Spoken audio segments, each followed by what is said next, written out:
வட இந்தியாவில் வழக்கத்தை விட அதிகமாக குளிர் நிலவுகிறது. பனிப்பொழிவுக்கு புகழ்பெற்ற மலை பிரதேசங்களான ஷிம்லா, முசூரியை விட டெல்லியில் வெப்பநிலை குறைந்ததால் வாகனங்களின் கண்ணாடிகள் மற்றும் புல்வெளிகள் மீது உறைபனி காணப்பட்டது. வடமாநிலங்களில் வழக்கமாக டிசம்பர் மாதம் துவங்கி பிப்ரவரி மாதம் வரை குளிர் அதிகமாக இருக்கும்.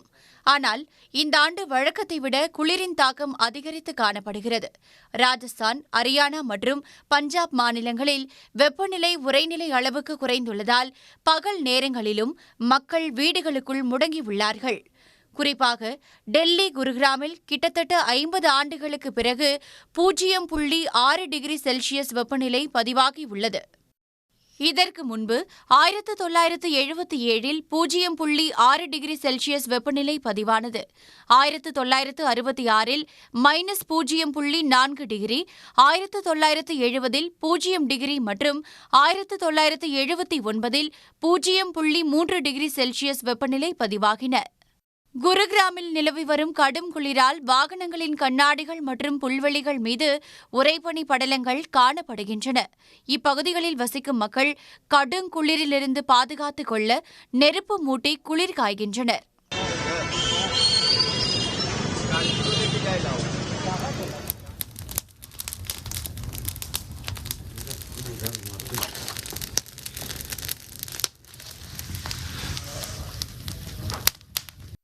குருகிராமுக்கு அடுத்தபடியாக பஞ்சாபின் அமிர்தசரஸில் 1.1 டிகிரியும், ராஜஸ்தானின் சுரு மாவட்டத்தில் 1.3 டிகிரி செல்சியஸ் வெப்பநிலை பதிவானது.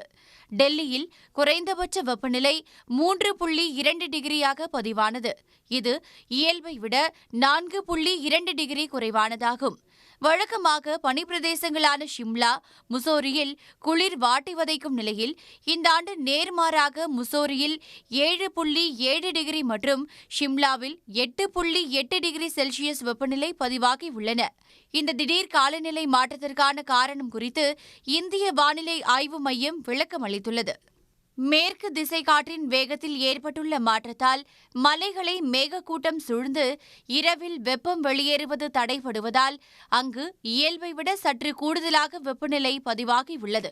அதே நேரத்தில் மேகக்கூட்டங்கள் இல்லாத சமவெளி பகுதிகளில் வடமேற்கு திசையில் தொடர்ந்து வீசும் குளிர் காற்றால் வெப்பநிலை வழக்கத்தை விட குறைந்துள்ளதாகவும் இந்திய வானிலை ஆய்வு மையம் கூறியுள்ளது.